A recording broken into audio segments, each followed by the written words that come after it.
On this Wednesday's episode of Out of Office Bros, Scotty L went to the U.S. Amateur Golf Championships. We've got the Broncos preseason game 2 and the top white people hype songs draft. This is Out of Office Bros. Let's hit it.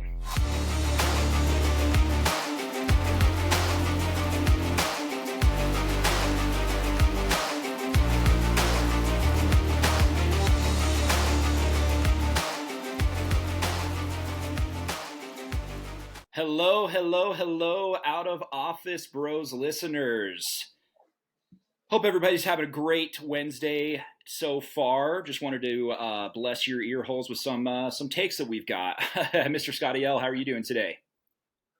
Oh, man, we are doing great, and I have some spicy takes. Yeah, can't wait to hear them. You did something really fun this weekend, though. You went to the U.S. Amateur Golf Championships in Cherry Hills, Colorado. Yes, I did. First off, iconic golf course, has seen some of the biggest history in golf, whether that's Arnie's charge back in 1960 to win the U.S. Open, all the way through. I went there when I was a kid to the U.S. Women's Open with Annika Sorenstam and some of the greatest women's players that ever played the game. And then this year they hosted the U.S. Amateur, which is the premier event for amateur golfers. Unbelievable event. Yeah, so how did you get tickets to this? Is this something that you booked out years in advance? How long ago did you know that you're going to be going to this event? No, surprisingly, honestly, not surprisingly, I'm just a golf nerd, to be perfectly honest. So I bought tickets. Anybody that knows you knows that that's a fact. Oh my God, I would kill to just play golf for the rest of my life. I think that would be the sickest job ever. Just offer me $50K and tell me all you can do is play golf. I'm taking it. But I bought tickets the day before. They were $25, and here's the thing: they were $25 for the entire week. So if you wanted to go to round one, which was a split between Cherry Hills Golf Club and Colorado Golf Club, which is down in Parker, to watch this massive field start competing on Monday, you could have, and then it would just be another $25 for each round you went. I went on Saturday. That was the final four. So the USAM is really, really interesting. Kind of the way they do it. They have a stroke play portion, which is more of your traditional golf. That's what you're seeing when you watch the Masters or the US Open or stuff like that. And then they had match play. So match play is literally man versus man. Whoever gets the lowest score on the hole, that wins. Saturday, we were down to the final four competitors. We had a kid out of Ohio State. We had a kid out of Alabama. We had a kid out of Auburn. And we had a kid out of Florida, the University of Florida. And it was just... It was a scene, man. I'll tell you this, you had some stars come out over the weekend. You had Bryson DeChambeau, who I hate. I think the guy's an absolute douchebag. Sadly, he owns a home here in Colorado, and he's a member of Colorado Golf Club. I don't know why we would ever allow that tool to live in our state, but I guess we did. But he was out there. He was hitting, drives off of one, which is a very short, reachable par four. He was using an old school persimmon wood, literally the clubs that were made out of wood. That's amazing. And trying to reach the green. That was sick. Peyton Manning was out there on Saturday, the same day I was out there at Cherry Hills. So we had two celebrities in the house, myself, Peyton Manning, pretty much the same level. Yeah, absolutely. I had to give him his shine. I left a little bit before he got there because I had to go grace Ed Sheeran with my presence at Mile High. But Peyton got there. He got on camera. It was just a sick day. We followed around, all these top players during their match play. The best part, concessions were dirt cheap. We paid $6 per high noon. No free ads, but high noons are amazing. Sponsor us. And a hot dog was only $6 too. It was incredible. It was a great day out there. Really hot day, but watched some absolutely insane golf. And, Sunday, I tuned in a little bit. Before I went out and played some really terrible golf. Nick Dunlap, the kid who ended up winning it, actually joined some pretty elite company after this weekend, it was really cool to see history made. What do you mean? What? So just because of the round that he played, or I'm sorry, I completely missed it. No. So what he did, this kid, first off, he's an absolute stud on the golf course. I mean, my God, this kid could be special. He won the U.S. Junior Amateur. So that's for kids pre-college. Mm-hmm. It's the premier tournament for that kind of age bracket. And then he went out and won the USAM. There's only one golfer in history outside of that to do outside of him Tiger. to do that, It's Tiger, right? that would be Eldrick Tiger Woods. Yeah. Now, Eldrick, Sir Tiger, Didn't won. he win the junior 3 times and the U.S. amateur 3 times? That is 6 consecutive years that he did that. Right. So he won the U.S. Junior 3 years running, then went into the USAM when he enrolled at Stanford. And well, actually prior to that, and he won 3 years in a row. So he won 6 consecutive. Dunlap, he didn't do that, but the kid can ball. I was looking up his match play stats.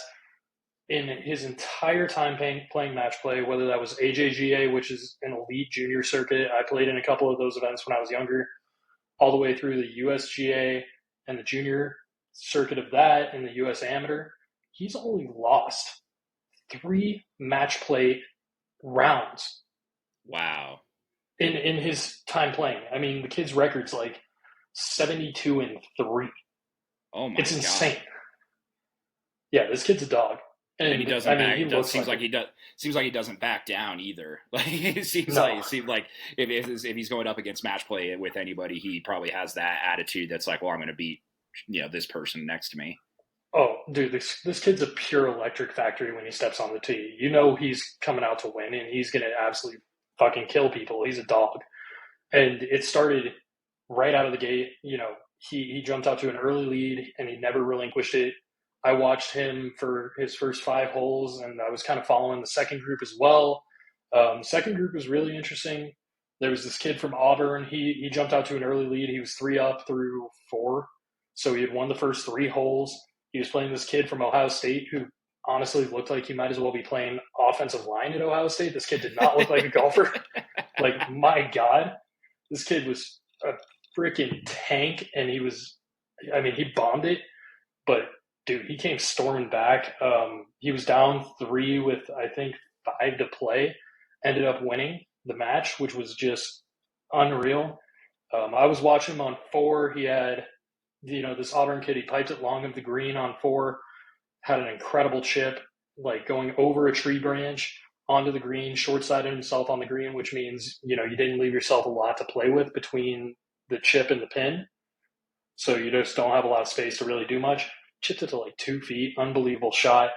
This big boy from Ohio State drained this 20-foot putt, gave an absurd fist pump and screamed, which I was sitting there at the time. I'm like, buddy, you're trailing pretty hard in this match. What are you getting hyped for? Like, settle down. Let's pump the brakes. But dude came storming back and ended up winning that match, avoided the golf version of the Iron Bowl. And, man, it was one hell of a way to spend a Saturday. I'll be perfectly honest. I was flabbergasted by how good these guys were. And, dude, Cherry Hills, that's just – I would give my left nut to play around there. Yeah, not the right one, just the left. It's not a public course, right? I mean, you have to be a member to go and play there. You have to be invited to even be considered for membership there. That is the most exclusive course in Colorado. I think the initiation fee is something like $250,000 just to be initiated to be a member. That doesn't count your monthly dues on top of that. But, man, I tell you, when you're walking around that course, you see why. Yeah. Their clubhouse is unreal. Their snack shacks are nicer than my apartment. And I have a pretty damn nice apartment here in downtown, but holy shit, I would move in there. If Out of Office Bros ever does get big, I still won't let you pay for that membership fee to get into a golf course. Come on, business write-off. Well, speaking of killing people, so the Broncos preseason game 2, I was a little bit more positive leaning towards this one than game 1 looked, and we were playing on paper a much better team in the San Francisco 49ers than the Arizona Cardinals, and we looked better. It really did look like our offense was starting to get put together. Russell Wilson it didn't seem like he was running for his life. He was making calculated decisions to run the ball when he was scrambling on that first drive. And they had said that the first team offense was going to go out there and play 20 to 24 snaps. Russ got 13, led us down to a field goal, and then they called it for Russ, which I think is completely fine. I think he did everything that he was asked to do on that drive. The coaches saw it, and so they're like, all right, pull him. They kept the rest of the starters in, though. And my guy, Javonte Williams, man, I bought his jersey his rookie year. after he was just mowing people over. I said, this guy's going to be a dude. Coming back from an ACL injury as quick as he is, and I know that medical science has gotten a lot better, and this injury is ever more prominent. So they've gotten better at the surgery. But an ACL injury, I remember growing up, was a career ender for a lot of dudes. I mean, look at like Terrell Davis was one of them. He couldn't cut the same afterwards. But now you see dudes like Adrian Peterson, Javonte Williams now that are coming back. I mean, he got that injury in October last year. So we're talking about a 9-month turnaround basically from when he had surgery versus to when he's playing football again. And the guy's back. Yeah. I think, the game started a little shaky for him. That first offensive play, it looked like they were setting up a little screen pass for him. Yeah, and he dropped it. He dropped it. It hit him right in the hand. So that right there gave me a little bit of pause on, is he fully back? Is he ready to go? He turned it on. And, like you said, the Russ actually, he was cooking a little bit. I wouldn't say he was fully back to the Russ that we all hoped he would be, but he looked a lot better. And when he was making those business decisions on the scrambles and, getting outside of the pocket, I think that's what we all expected, right? When we signed him, was this kind of improvisation that's going to lead to a more efficient offense, or at least a more explosive offense. He looked better. The offensive line still did not look great. I'm holding out hope for McGlinchey, but also, like you said, that was a much better team that we were playing. I mean, the Niners are one of the favorites out of the NFC to make it to the Super Bowl, and they're a damn good team. They're well coached. I still wonder what the universe looks like now if we had hired Kyle Shanahan and allowed him to take that control that he was wanting in his interview process over, funny enough, our current defensive coordinator, Vance Joseph. Right. Where are the Broncos now? But we looked better. I'm encouraged cautiously on the outlook of our season after that game. Yeah. And they, on the broadcast, they did talk about McGlinchey a little bit, and it does sound like, he's going to be ready to go by the start of the season. It was even crazy too. My wife commented on it. As they were talking about McGlinchey, there was a camera shot and they showed him, and she was like, oh my God, that guy's huge. And he was standing next to like Ben Powers, Garrett Bowles, who are monsters in and of themselves. But Mike McGlinchey is on another planet. I mean, the dude's 6'8". I couldn't tell you what his weight is, but like the dude is absolutely my wife was like, he looks like he's wearing shoulder pads. Like, and he's a big boy there in, I mean, not going to say street clothes, but in, the attire that you wear when you weren't playing. So no, I do think the offensive line, will drastically improve, when he gets out there. I mean, it needs to at the end of the day, right? Like, that's what we brought him in for, was to be the anchor of that offensive line. So it's got to get better from what we currently are. I will say, once again, I think Vance Joseph called one hell of a game on the defensive side of the ball. Oh, yeah. To keep the Niners offense in check.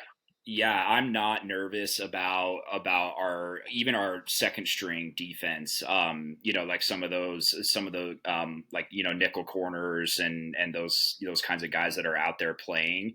I'm not nervous for the defense, because I mean we bent, but we didn't break on their first team offense. They were able to get a field goal out of it as well, but that was without Justin Simmons. Pat Surtain was playing that drive. But I mean, when you have a Pro Bowl safety not in the game, that makes a world of difference, So I'm not worried about the defensive side of the ball. Something I did want to talk about on the defense is how quick Jonathan Cooper's first step is. Oh my God. Dude, like, it looks like Von Miller reincarnate almost. Like, and you can I feel like I can especially see it because he's wearing number 0. And so it's just like he sticks out a little bit more than like a regular outside linebacker would. But the way that he's like bending and stuff, it's just like, it looks like a young Von Miller to me. Yeah. I mean, he looks great through 2 preseason games. I'm really impressed with him. I think Randy Gregory's also been solid, and maybe it's a similar case of, kind of those outside guys wearing the single digits where Gregory's wearing 5. It's it's encouraging to see. Our defense was the least of my concern walking into this season. I knew Yeah. we were going to be solid again. I think it's better than what I expected, to be honest with you. And I'm a big Vance Joseph defensive coordinator fan, not Vance Joseph head coach fan. I think he's kind of in that Wade Phillips vibe of great coordinator, going to make you, sweat, going to throw in some great wrinkles that's going to really throw the opposing offense off and, give your offense, even if they're not humming, a serious chance to win the game. But my God, man, the talent on the defensive side right now looks really good. Whether that's, our defensive linemen with our outside backers playing down, or even, obviously we knew our corners and our defensive backfield was going to be outstanding, but then you got Singleton back there. He's playing unbelievable ball right now. And Josie Jewell has, continued to be a very solid middle linebacker holding down the center of that defense. Yeah, absolutely. Well, and that was exactly when we drafted him. That's what everybody was saying that we were getting out of a middle linebacker out of Iowa. He was I think he was a team captain for 3 years. Just like a consummate professional, and that's what you need in the middle of a defense. Personally, I feel is just somebody that's gonna not only put in the physical effort and the physical work, but they're studying film. They can read what an offense is going to be doing, not before the offense knows it per se, but that they're in the mind of the quarterback a little bit of making those adjustments, pre-snap. Yeah. So. Yeah, absolutely. And I think, middle linebacker more than any other position on the defense is where you can get away with, similar to a quarterback, maybe a little lack of athleticism. And if you think the game at such a high level, you're going to be all right. And, I think that's what you got in Josie Jewell, because he's by no means the greatest athlete. He's probably one of the lesser athletes from our starters. But the dude makes plays, and he's in the right place. He's in the right position. And like you said, that was kind of his MO coming out of the draft, and he's a leader. I think that, we're lucky to have him. But what really worried me about that game? Not just the offensive line. Dear God, what happens if Russ goes down? Because Jarrett Stidham is not him. He is not Timothy Duncan. He is trash. I do not know how he is in the NFL right now. Well, and yeah, it just I had also written that I had said Jarrett Stidham stinks was exactly what I had written down. The backup quarterback position could be the most important position in sports. It's right up there. It's right up there. Obviously, behind a center wing, behind quarterback. Outside of that, I can't think of anything that's more important. Because maybe a goaltender in hockey, if we want to get into that. If you want to get into that, yeah. Because if you're, and I think the 49ers were the true testament to this last year, where their starter goes down. They had rolled with Trey Lance at the start of last year. Jimmy G comes in, and I think we've talked about Jimmy G every single episode of this podcast, actually. So let's just keep it rolling. Jimmy G comes in, and he is the field general, right? He goes out there. Stats don't pop off of the sheet for you at all, but the guy wins football games. He goes down and gets injured, and then Brock Purdy comes in, Mr. Irrelevant, and Brock Purdy took them all the way to the NFC Championship. Yeah, it took them all the way to the NFC Championship game, man. Everybody was rooting for the 49ers to beat the Eagles. They were. Let's just be honest. Everybody except the greater state of Pennsylvania. Well, and even then, just part of Pennsylvania. And even yeah, I guess that's true. Too. But having that kind of play be behind you can keep a team going. Whereas like you said, if Russ goes down, we don't have it. We don't have that type of play that could happen after the fact. We don't have anyone serviceable, it seems like. I mean, I would rather take Ben DiNucci right now over Jarrett Stidham.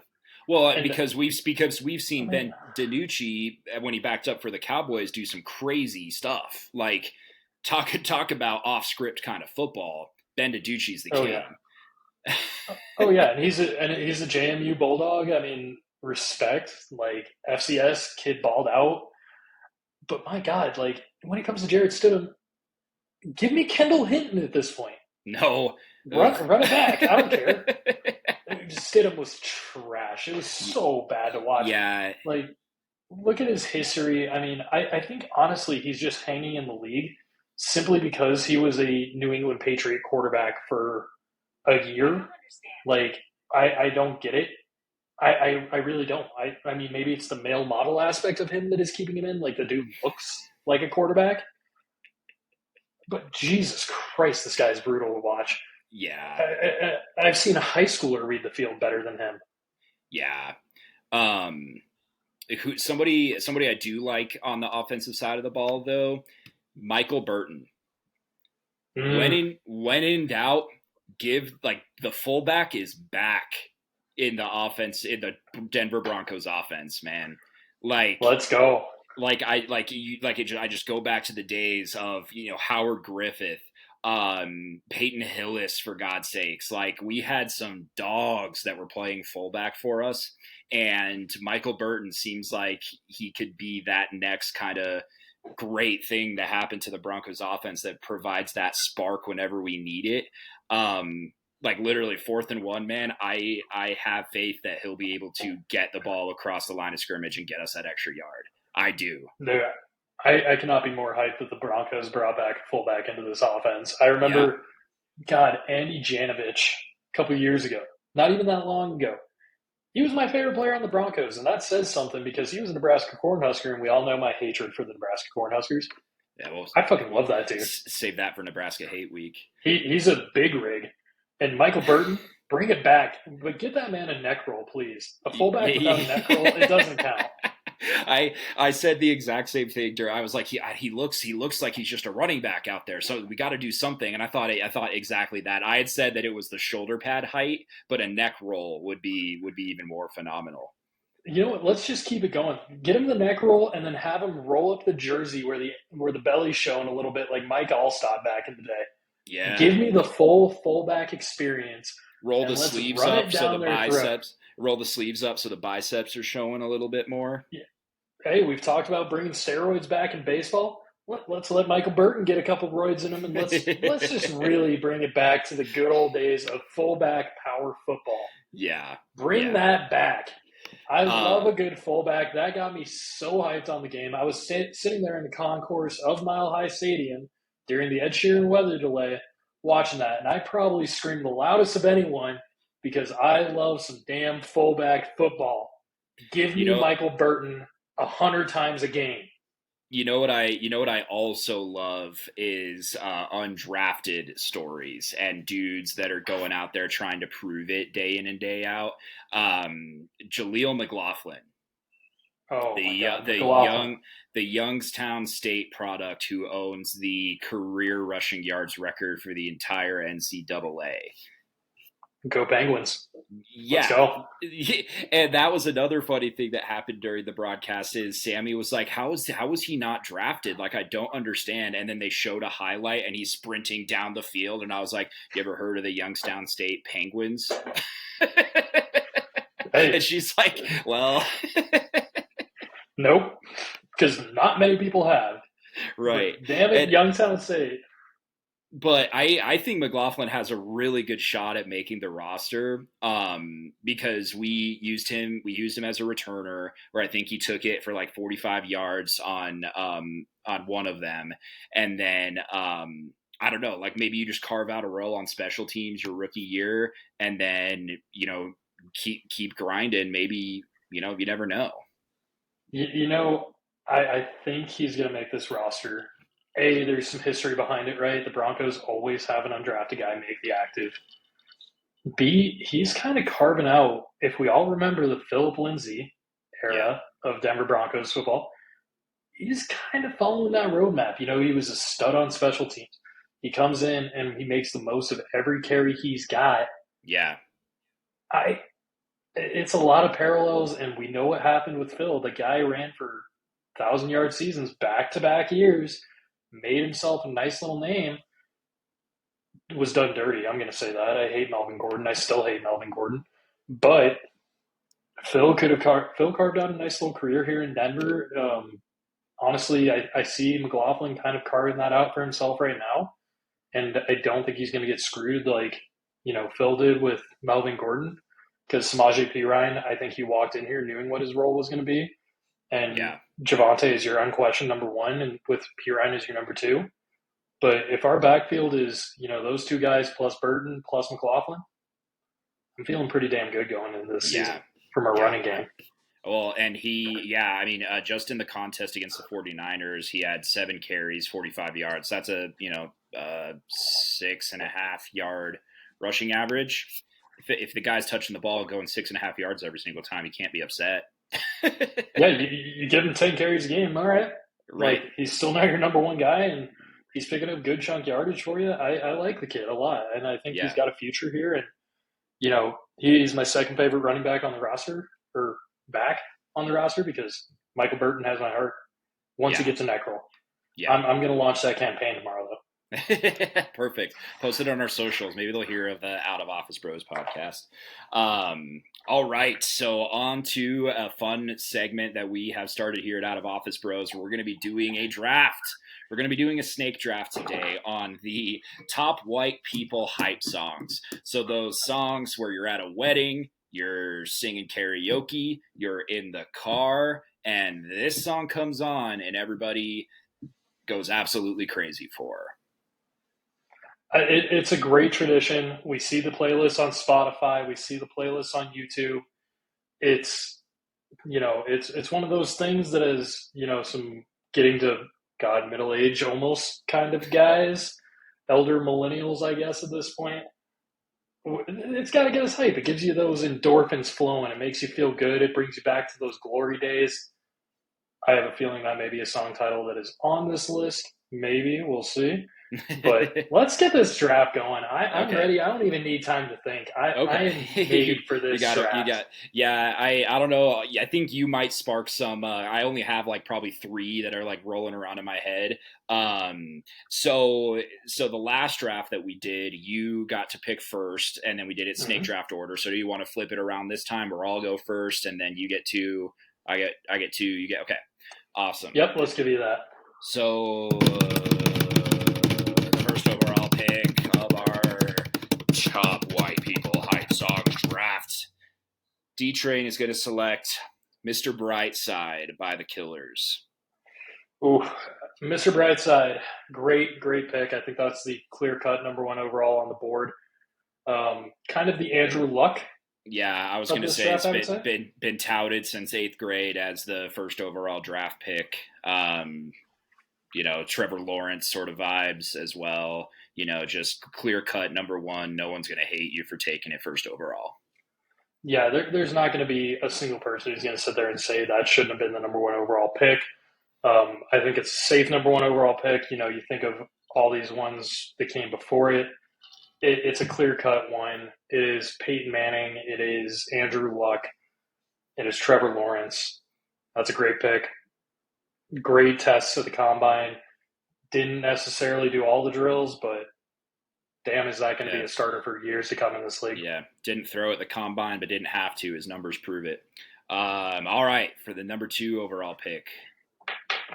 For the number 2 overall pick, I'm going to keep it in that same kind of alternative music genre. The song means a lot to Colorado. I'm going to go with All the Small Things, Blink-182. Nice. It was a championship song.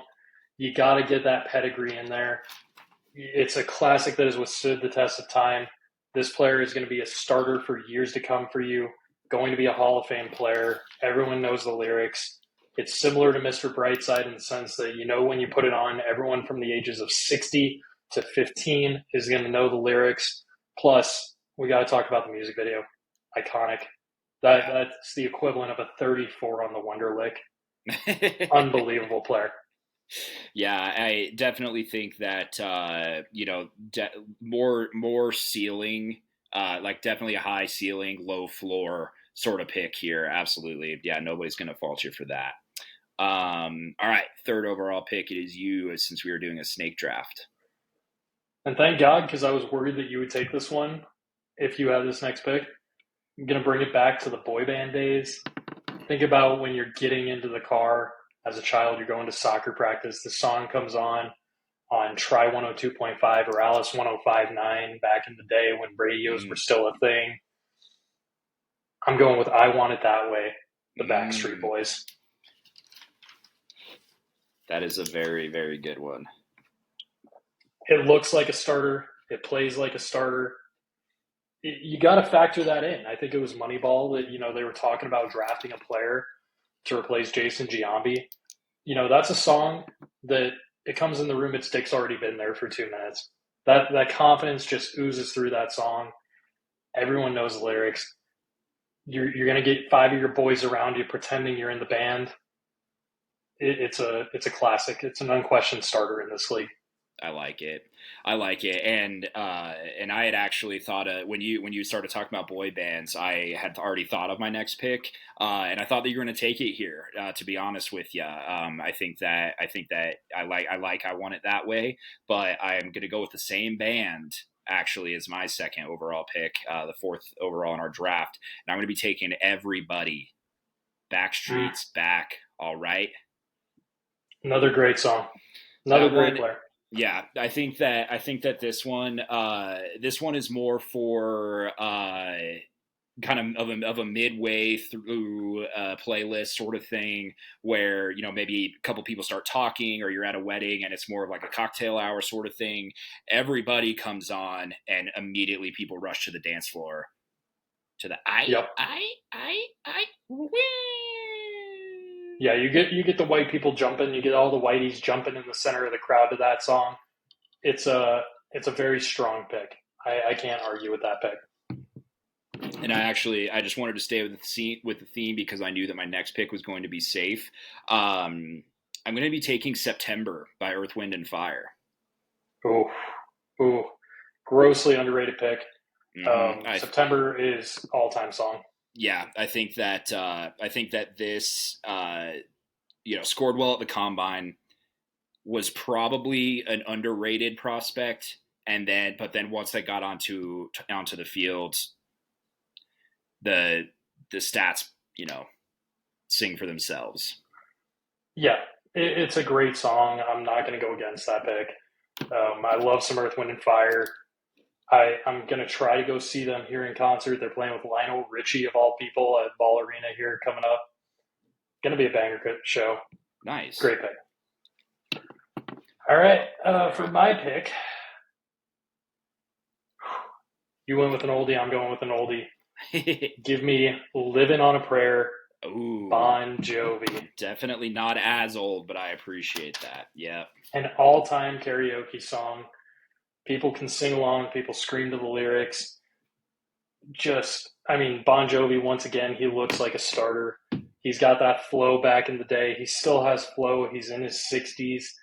Looks incredible. Just an absolute weapon out there.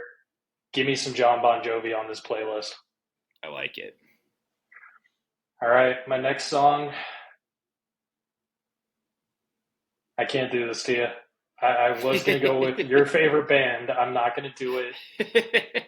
I don't even think, if we're doing like a top 5 draft, I don't know if I'm going to take it, just because I feel like that there's a lot of other ones that are out there. I feel the same. It's going to be one that it could hurt to leave it on the board, but I'm going to do it here. Give me Wonderwall by Oasis. It's a little bit of a sleeper for my fourth pick. Once again, just another classic.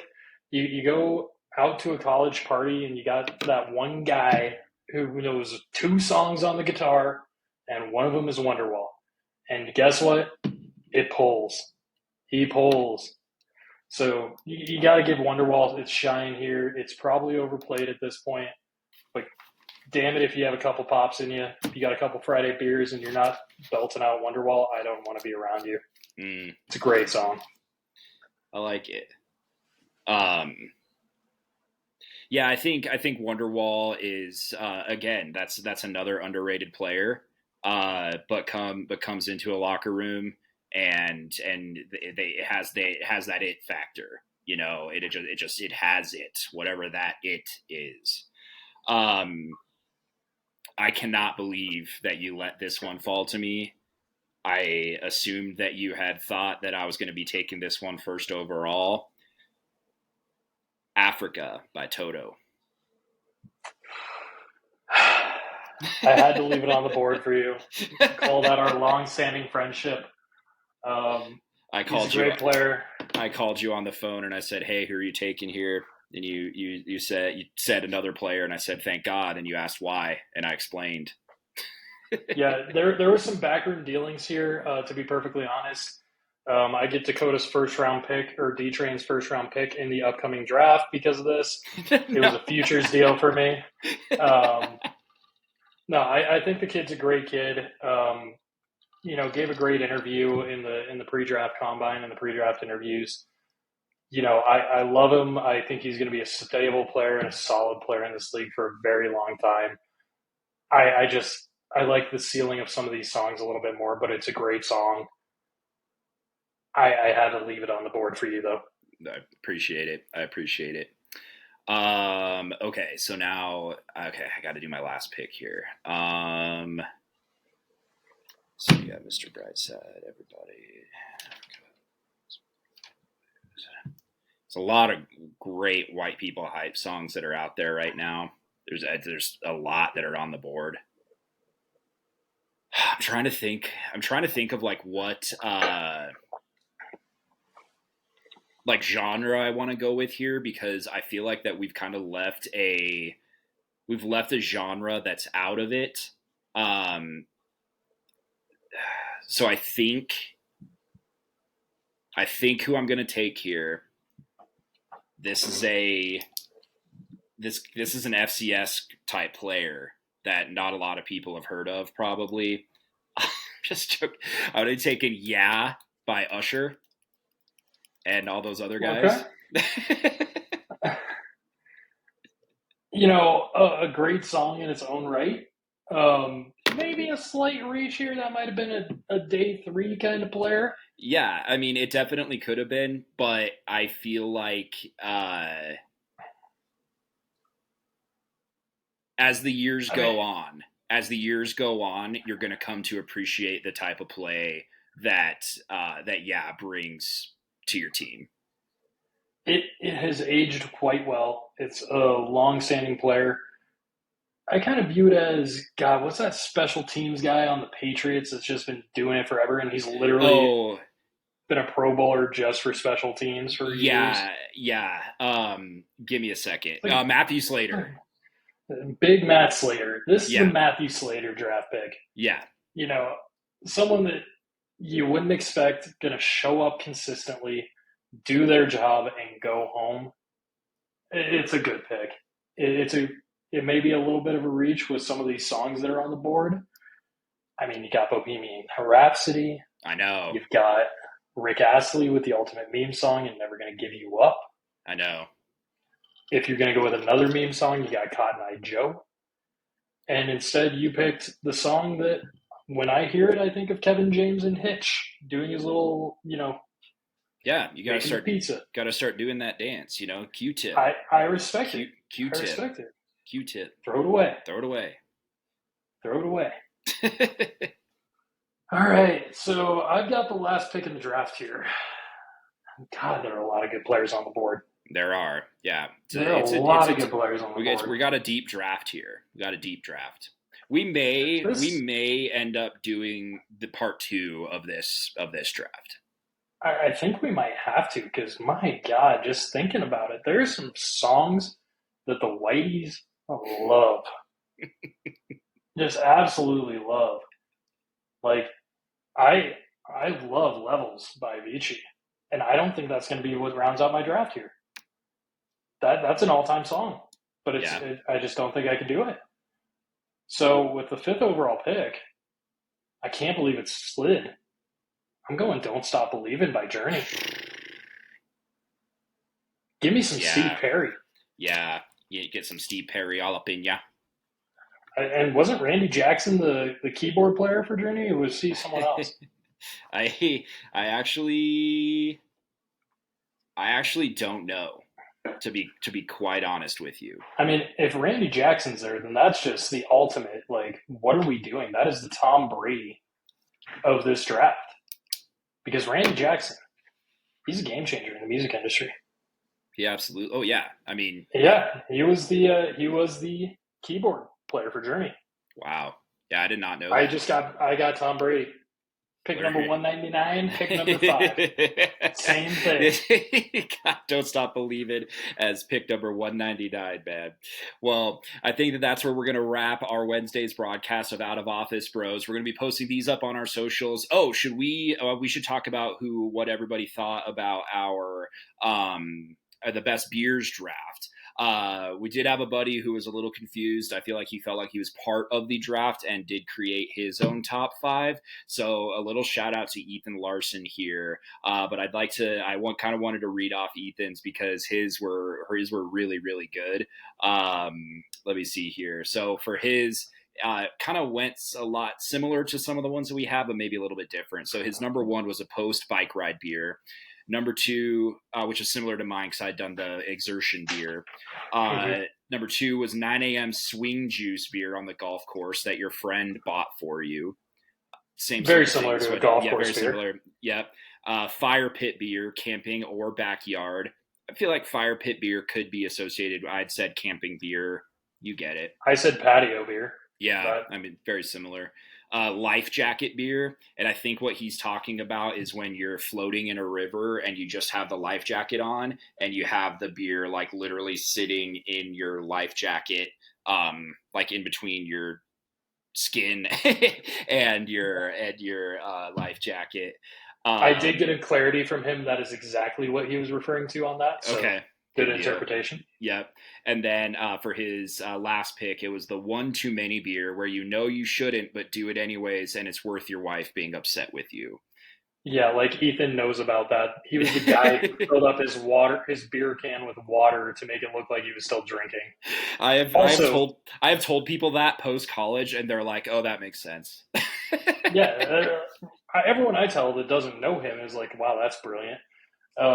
Also, this is the 3rd consecutive episode with an Ethan Larson shout out. It sounds like we're going to just have to get this guy on because it's just got to happen. Gonna have to introduce him to the audience for sure. But then in terms of the results for our draft, I believe that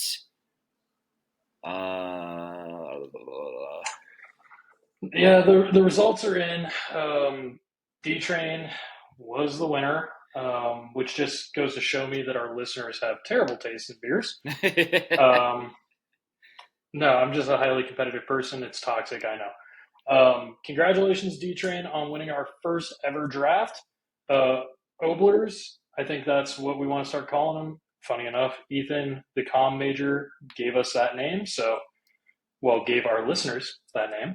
Yeah. So, Oblers, great job on the voting. Thank you so much for being engaged, and looking forward to seeing the results from this draft. Yeah, absolutely. Definitely hit us up on our socials and anywhere that you feel like that you can comment on those. So, Scotty L, anything else that you'd like to add before we sign off for this evening? I'm ready for a post-work beer. All right, buddy. Well, everybody, thank you so much for listening to Out of Office Bros. We'll be out of office again on Saturday afternoon. For immediate assistance, please follow us on Instagram, Twitter, Spotify, and anywhere you get your podcasts. Please be sure to like, comment, and subscribe. We'd love to hear from you. Best, the Out of Office Bros.